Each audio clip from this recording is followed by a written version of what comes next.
Breathe in, breathe out. A sigh of relief here in Sacramento as a game that we thought we've seen so many times during this playoff drought, the Kings leading for a majority of it, only to fall apart at the end. The Kings avoid that disaster. They sneak out of Portland with a 1-0 start to the season, defeating the Trailblazers 124-121. Heroics and a career high from Harrison Barnes. Buddy Hield was fantastic off of the bench. Davion Mitchell had some flashes of very solid defensive play in his debut. Tyrese Halliburton struggled. You're going to hear from De'Aaron Fox, head coach Luke Walton, Richaun Holmes, and Buddy Hield on today's episode of the Locked On Kings podcast.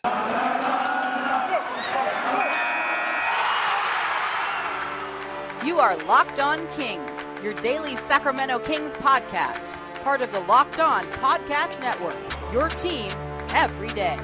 And now, ladies and gentlemen, it is that time for another episode of Locked On Kings.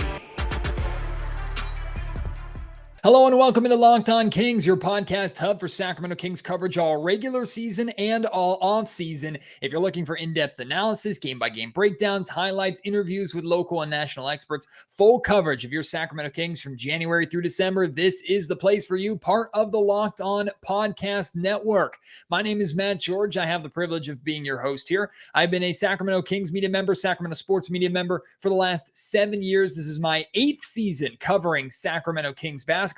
And just like last season, the Kings with a nail biter on the road get a 1-0 start. Now, the Kings are hoping to be able to sustain their early season success, unlike last season, and definitely some positives from this Kings win. Anytime you get a victory, there are some positives, but we did also see the Kings fall into some of their bad habits, particularly in the second half. This game really was a tale of two halves and kind of a tale of two teams, because we saw what the new version of the Sacramento Kings are in the first half, or at least what they're trying to be, what they're capable of doing, especially defensively in the first half.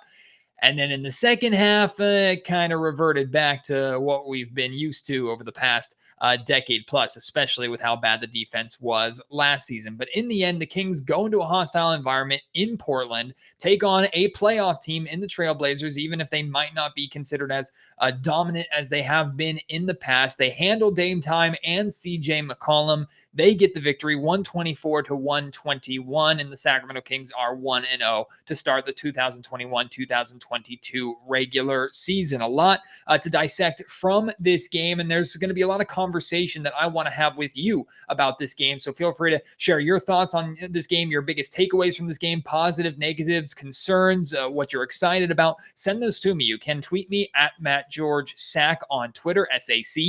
You can email me, mattgeorgesports@gmail.com. And feel free, if you're watching on YouTube, to leave your comments and your thoughts down in the comment section below. But like I said, the defense in this game was excellent for the first half. We saw in the first half of this game what we've really been seeing all preseason long. And it wasn't just the play of Davion Mitchell. It was everybody buying in. The Kings starting five was De'Aaron Fox, Tyrese Halliburton, Harrison Barnes, Mo Harkless, and Richaun Holmes. That was the Kings starting five, same starting five as their final preseason game against the Los Angeles Lakers. So weren't really surprised at all to see that starting five, and all five of them came out of the gate playing very solid defensively. Now, they also did struggle offensively in the first quarter. Kings only scored 24 points, I believe, in the first quarter. Was it 26? Sorry, they scored 24 in the first quarter, but only allowed 23. And anytime you can hold a team like the Portland Trailblazers, who are known for scoring, not known for defense, to just 23 points in the first quarter, it's a tremendous win. And that carried into the second quarter, where the Kings allowed just 26 points. And it looked like they were on their way to doing again what they did in all four preseason games, which was holding their opponents to under 30 points in 3 out of 4 quarters. And then the second half happens. So the Kings allow 49 points by a Portland Trailblazers offense that scored or averaged 126 points per game against the Kings last season, averaged 116 points per game in total last season. So less than 50 points and a half is significantly low for them, especially with the star power offensively that they have on that roster. So you're seeing that and you're going, okay, fantastic, amazing, love this. But you always knew, right, that Portland at some point was going to get going. They had one run late in the first quarter to close the gap a little bit. It was an 8-0 run that the Kings ended up responding to create or to make sure they secured the lead at the end of that first quarter. But an 8-0 run was really the only momentum that the Blazers had going for them in the first half. In the second half, though, they would make three separate major pushes, two in the third quarter and then one big one in the fourth. I'm sorry, one in the third, two big ones in the fourth quarter. And the Kings did not respond nearly as well as they did in the first half. The Kings end up allowing 72 points in the first half. That's almost a 30-point difference between the first and second halves. Not what you want to see. And in the end, the Blazers end up scoring 121 points, which is less than their average last season against the Kings. So I guess that's progress, but that second half can't happen, especially against a team like you're facing on Friday, the Utah Jazz. If you play like you did in the second half against the Utah Jazz on Friday, especially with that team going to be significantly better defensively than what the Portland Trail Blazers are, the Kings are potentially in a world of hurt. But let's not be doom and gloom here, because even with the defensive lapses in that second half, there were still more positives than negatives in this game, and the Kings still ended up winning. And the biggest positive in this game was, of course, the play of Harrison Barnes. The heroics of Harrison Barnes, new career high for HB, 8 made three-pointers in this game.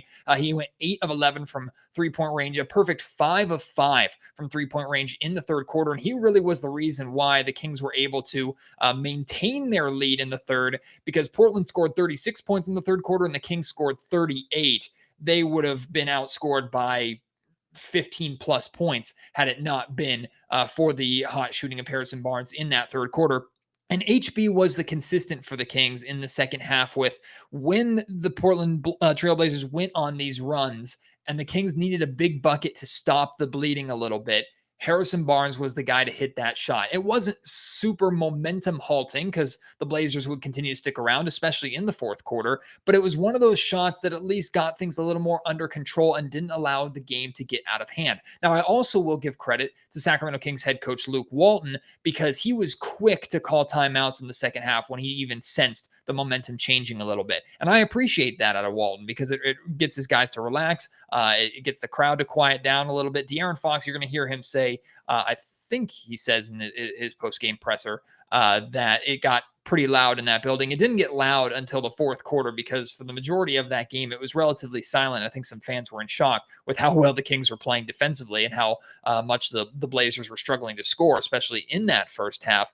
But the timeouts by Luke Walton, slowing things down, calming the team down, plus the big clutch shots by the reliable veteran in Harrison Barnes, those were two major difference makers in the Kings managing to avoid spiraling down a similar path that we probably would have seen had this game been played last season. The Kings were making similar mistakes to what they had against the Portland Trailblazers last season. I think the first meeting between the Kings and Blazers, the Kings had a pretty good lead, and Portland ended up coming back, taking control with a big run, and then Damian Lillard went full Dame time in the fourth quarter, and the rest is history. The Kings lose that game.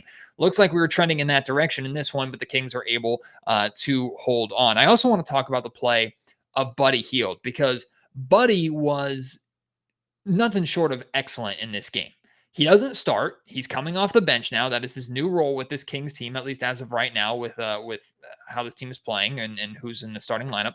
And he plays just under 31 minutes. Like I said, doesn't start the game, but he does close the game. And he absolutely deserved to be on the floor in the fourth quarter with how well he was playing, how reliable he was for the Kings in this game. Now, we know that Buddy has the green light to shoot anytime that he wants. He can shoot anytime that he wants. And for the most part, there are bad shots that he can take, but the Kings and Luke Walton have faith that the majority of what Buddy puts up is going to be a good look and has a good chance of going in. Well, Buddy, once again, didn't shy away from taking the three-pointer, except he took it in rhythm when he had a good look. He was efficient. He didn't force anything. He let the game come to him, which I've talked a lot about in Buddy Hield's career, especially here in Sacramento. When he comes off the bench, he does a significantly better job of letting the game come to him, incorporating himself into the flow of the game, versus when he starts, he tries to create for himself or tries to put his stamp on the game, and that can throw him out of his rhythm. Well, in this game, He only takes 9 shots, 7 of them threes, goes 4 of 7 from three-point range, 5 of 9, very efficient from the field in this game.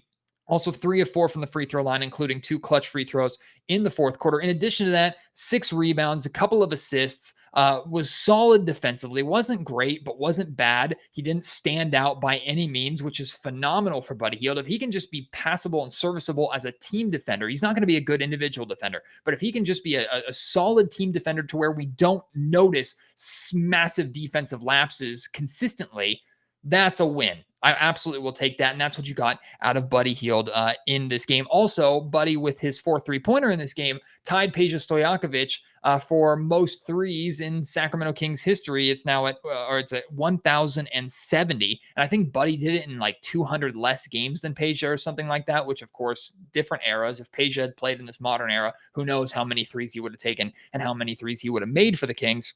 But Buddy, more than likely, unless something catastrophic happens, knock on wood, Buddy Hield is going to be breaking that record, and he'll probably do it on Friday against the Utah Jazz. So that's awesome. Richaun Holmes, fantastic in this game as well, continues to prove why he is a maybe not underrated, but maybe underpaid still. Like, the Kings got him once again on a pretty good deal. And we've talked about during the offseason what expectations come with him getting that new contract. But the main expectation was, Richaun, you just continue doing what you do and be that ideal starting center for this Kings squad. Well, how ideal is 9 of 10 from the field, 1 of 1 from 3-point range. His 3-pointer was a buzzer beater, like deep 3. Buddy Hield almost looked like he was framing him to give him the turnover. Buddy Hield gives him the ball with just under, I think, a second left on the shot clock, and Holmes is forced to just chuck one up, and it's nothing but net.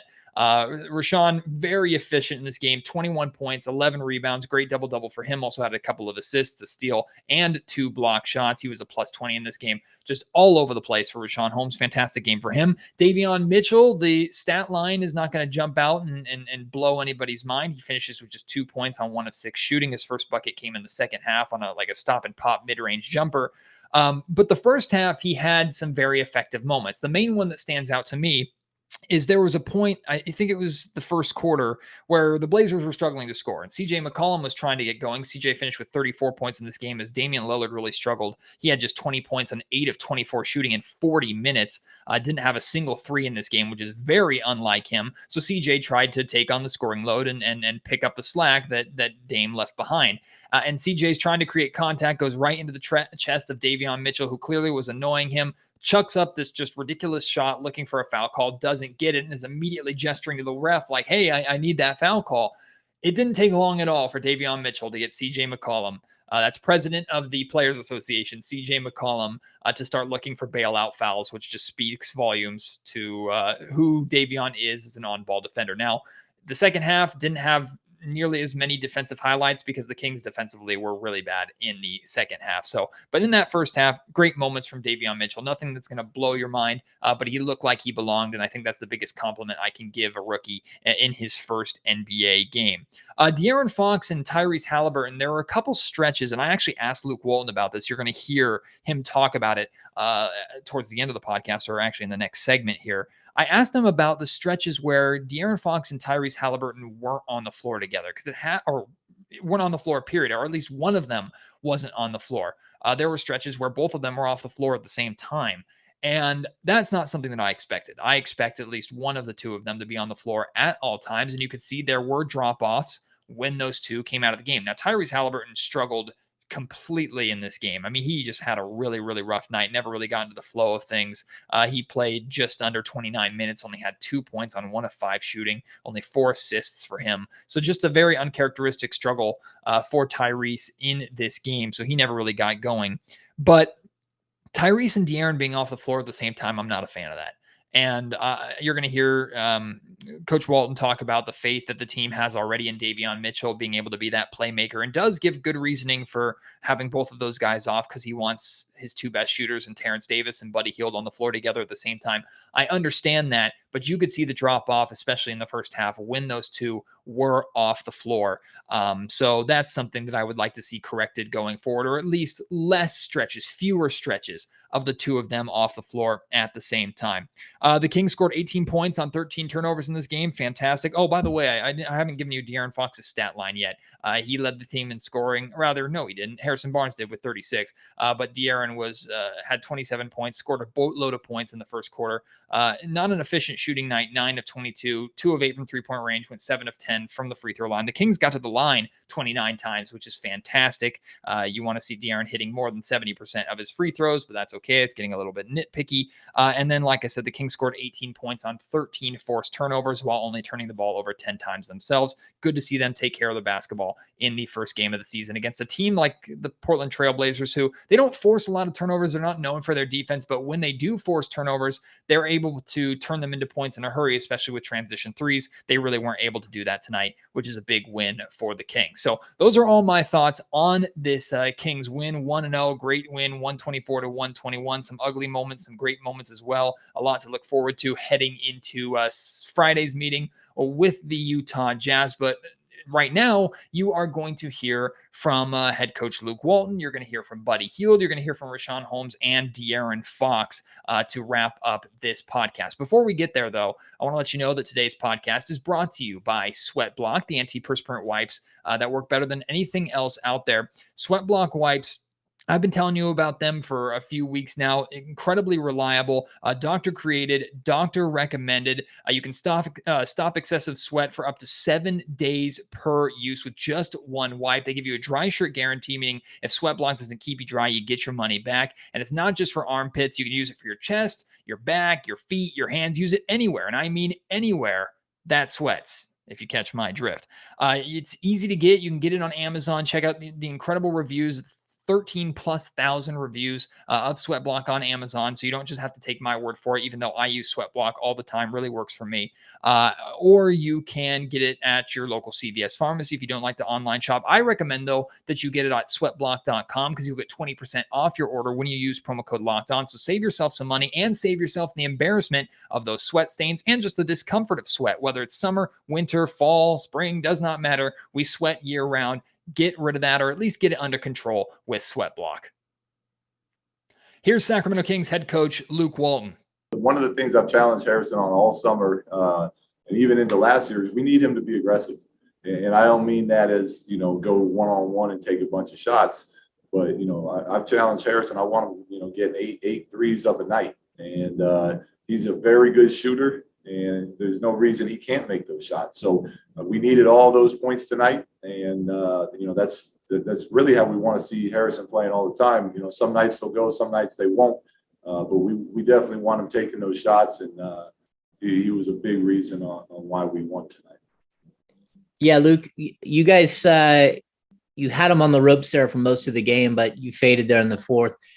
But you still came out with the win. How nice is it to have your team figure out how to close out a game and sort of skip that first step of competing and then trying to get to learn how to win at the next? It's a very good question, James, and it's right on, right? It's a lot of times when you're learning how to win, you'll lose that type of game, especially against a team that's been winning for a lot of years now. And that's something that really you have to go through that experience. Players have to feel that, and then our top guys, our top dogs, have to step up and make big plays as well. And I thought Harrison knocking down those late free throws, the way Fox played most of the night, Buddy knocking his free throws down was a good, really is what the only thing that kept us on top there at the end. But great learning lesson for us, and thrilled that we could learn it. Yeah, Coach, you mentioned it earlier. You was kind of checkered about the defense. Could you just give us a little idea of what you're talking about? Some of the things that you have to clean up going into Friday. To me, it was pretty clear. In the first half, our rotations were great. Our activity with our hands was great. We were getting deflections. We were rotating from the weak side and making plays. And in the second half, we started getting a lot of wrapping fouls, and they were in the bonus early in the third. They were in the bonus early in the fourth. Our rotation started being late. When we did get there in time, we weren't being aggressive. We were just kind of standing there and letting guys finish on us. So, will be the biggest thing we can show them and film tomorrow is really just the difference in what it looks like and the difference between holding a really good team, to whatever they had at the half, and then the 72 they scored in the second half, and how the same group of players can let that happen. And that's fine. We know that we have to get a lot better. We keep saying that. But that's where we'll go from here. Hey, Luke, there were multiple stretches in this game with both De'Aaron Fox and Tyrese Halliburton off the floor. Was that the game plan? And then in those lineups, are you looking to Davion Mitchell for that playmaking, or is it playmaking by committee in those spots? Yeah, Davion's done a really nice job of earning trust within the coaching staff and within his teammates. So look, like I've talked about, these guys have been competing every day at practice, and it's normally Davion and Ty on one team, and Davion kind of the point guard playmaker on the other team. So we switch it up a little bit, but Davion's really, he's shown us that he's capable of doing that, and it allows us to get Buddy and TD on the court together, which are our two best shooters. And I know TD missed some shots tonight, but he had some looks that he's been making all training camp long. So it gives us a bit of a different look as far as elite shooting and some grit on the defensive end. We'll go back in the tape and take a look at it, but it's been a good group for us so far. Richaun Holmes was near perfect tonight, and he was all smiles as usual in his post-game press conference. I mean, it was fun to be a part of, fun to see. Harrison, everybody on the team would tell you, he's always putting his work in. He's getting his work in early, late. So we expect that from him. The amount of work he puts in, we expect nothing less from him. He can be that type of player for us every night, without a doubt. And we had the ultimate trust in him. Hey, Rich, congrats on the win, man. Good game. What you guys are showing defensively, is there a certain, confidence or energy or swagger that you guys can take from that, with kind of the knowledge that you guys really can lock in and get things done defensively? I think, we've been talking about stacking days, in training camp, just continuously stacking days, putting good defensive performances together, whether it's in practice, preseason, and now as we into the regular season, just continuing to string along those good defensive possessions. And, I feel like it's in everybody's mind, we want to guard. We don't want to let our offense dictate the defense. That's what we want to be our identity. We want to go out there and guard, lock in for 48 minutes, and continue to get better at it. Yeah, Richaun, you had that 3-pointer, and actually at that point you had a perfect shooting night when you hoisted that thing up. You've had a couple of those buzzer beaters. How good does it feel to see that thing go through? I know you do a lot of work on your shooting. I mean, it feels good, to see it drop. Like you said, I put my work in every day as well, and when I shoot the ball, I expect to make it. So nothing surprised me there. Hey, Richaun, in your couple seasons here, we've seen games like this before where your team will be in control and then things start to slip away a little bit as other teams make runs. But tonight, a couple different Blazer runs that you guys responded to had counter punches really, really well. What's the main difference that you're seeing with this group handling moments like that tonight versus struggles with that over the last couple seasons? I think it's just, like I said, mentally. It's a mental thing. It's things that we had from last season that we wanted to lock in on. And, closing out games is one of them. And, they got great players on that team, Dame, CJ, Nurkic, other guys. They're going to make runs. Good teams are going to make runs. And we can't put our heads down. I think the biggest difference this game, we didn't put our heads down. We expected to win the game. We expected to make the plays to win the game, and we were able to do that.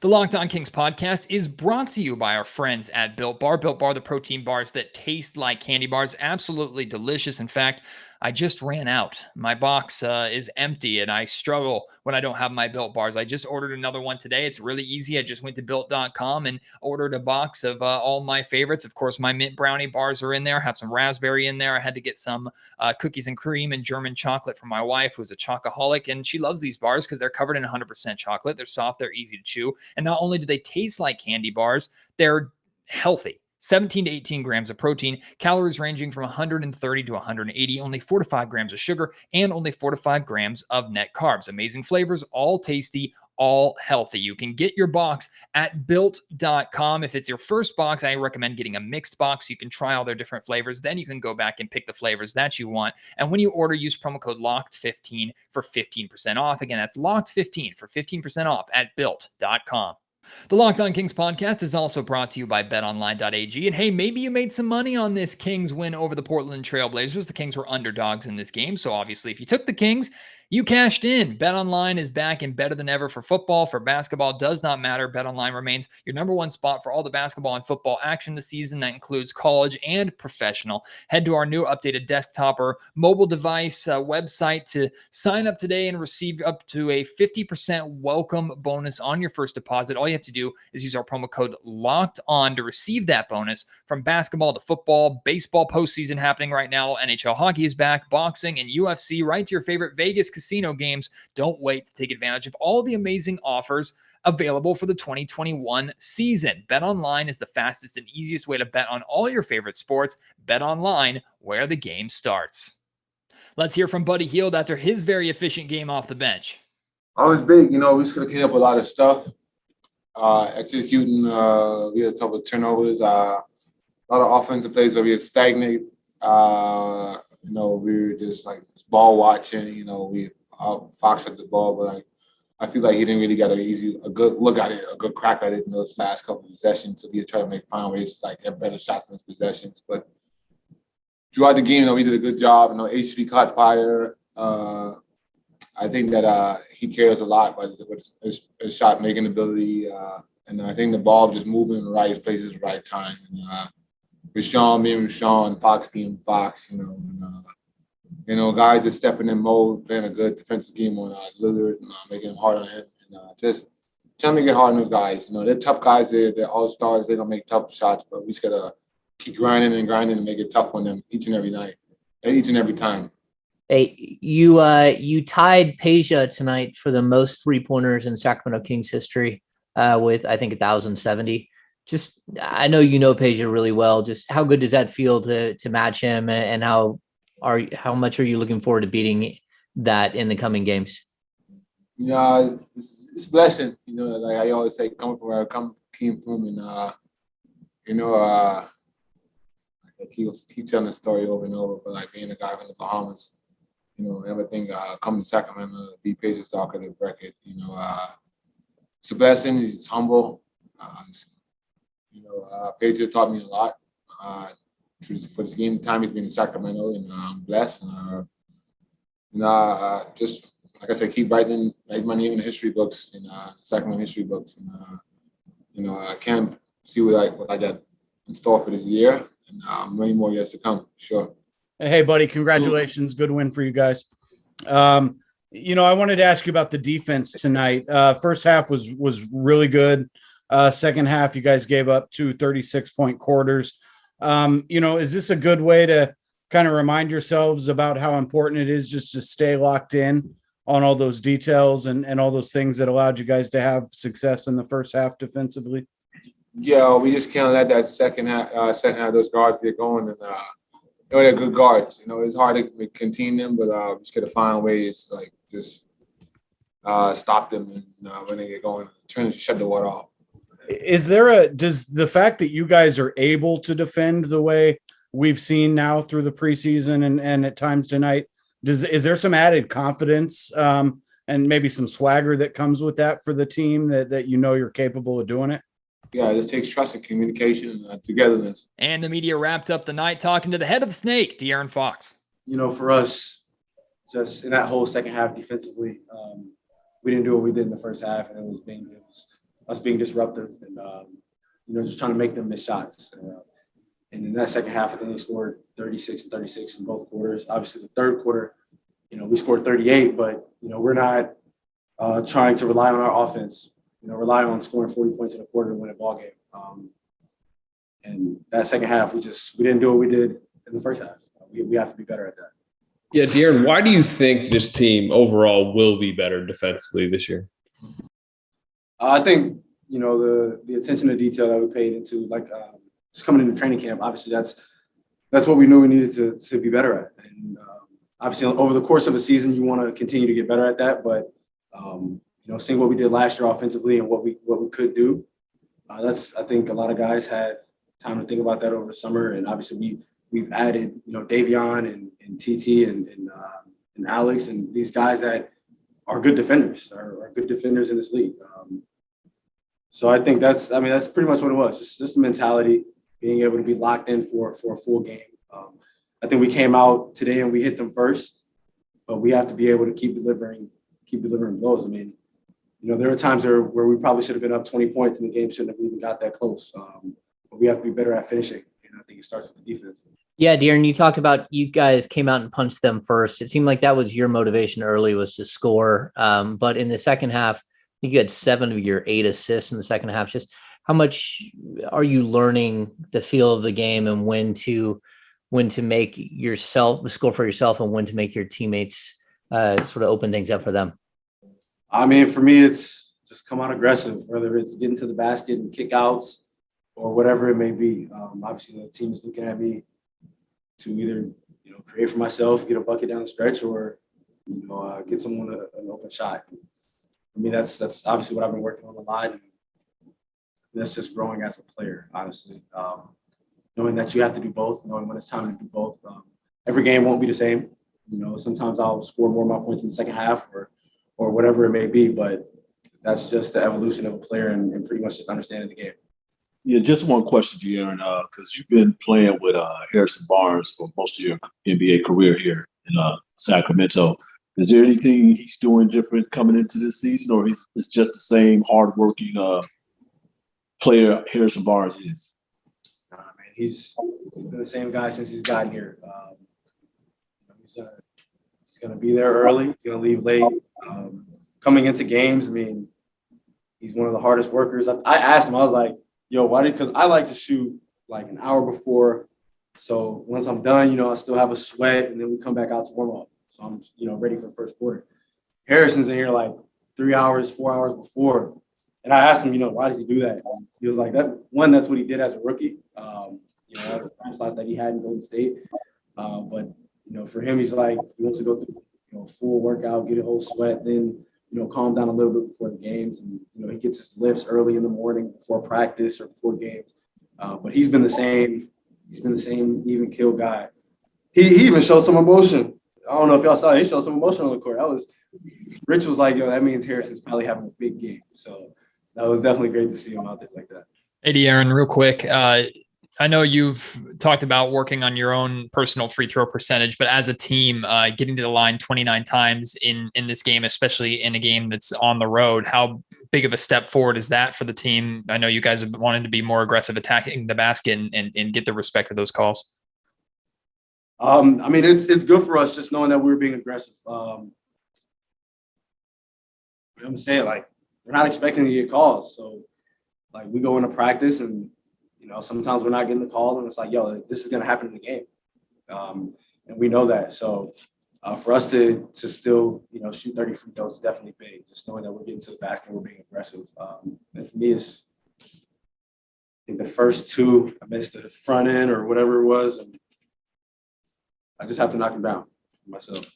Huge thank you to everybody who listened to the Locked On Kings podcast today. Remember, I want to hear your thoughts on this Kings win, a 1-0 start. It feels a lot better than 0-1, I tell you that much. The Kings are in the upper echelon of the NBA. They're undefeated. They have not lost. They're technically tied for first place as of right now. That's fun to say, and I cannot wait for the home opener coming on Friday. The plan as of right now is to have David Locke, the host of the Locked On Jazz podcast and the play-by-play radio broadcaster for the Utah Jazz. Plan is to have him join me on the Locked On Kings podcast tomorrow. However, that is a travel day for the Jazz. They're flying to Sacramento for Friday's game. So if we are unable to connect, then we're going to have to unfortunately skip on that interview and skip on that episode. But regardless, we definitely will have a Kings Jazz post-game podcast for you on Friday night, and I will have a Kings Warriors post-game podcast for you on Sunday. Hopefully I'm able to connect with David Locke, though,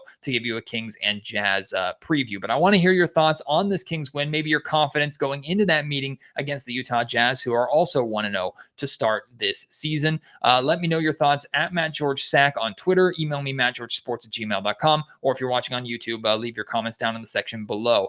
If you are new to YouTube, welcome. I hope you have enjoyed so far. So many of you starting to tune in and pay attention, especially with the recent Marvin Bagley drama and, of course, Kings basketball returning. And I hope you'll stick around. In fact, if you would hit that subscribe button, that would be amazing. We're over 900 subscribers now. We're closing in on 1,000, which is incredible considering this podcast has only had a YouTube channel for something like 2 months. But of course, this podcast has been around for over 1,000 episodes. We're approaching 1,100 episodes of Locked On Kings, which is incredible. Thank you, of course, to all you audio listeners who have been there from day one, or maybe this is your first podcast. If so, welcome. I hope you will join me all season long. I appreciate you. If you could leave a review of this podcast, best place to do that is on Apple Podcast or iTunes. Hit 5 stars. You can also leave a little blurb about what you like about the podcast. Constructive criticism, you can put it there as well.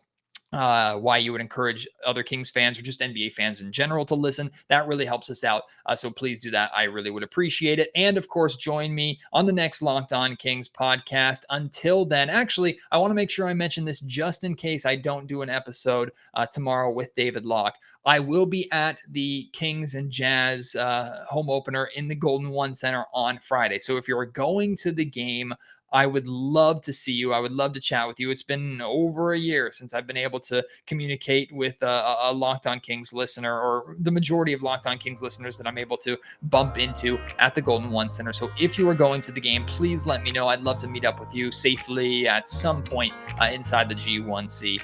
Thank you so much for your support. Can't wait to have you join me on the next pod. Until then, my name is Matt George. You have been listening to Locked On Kings, part of the Locked On Podcast Network.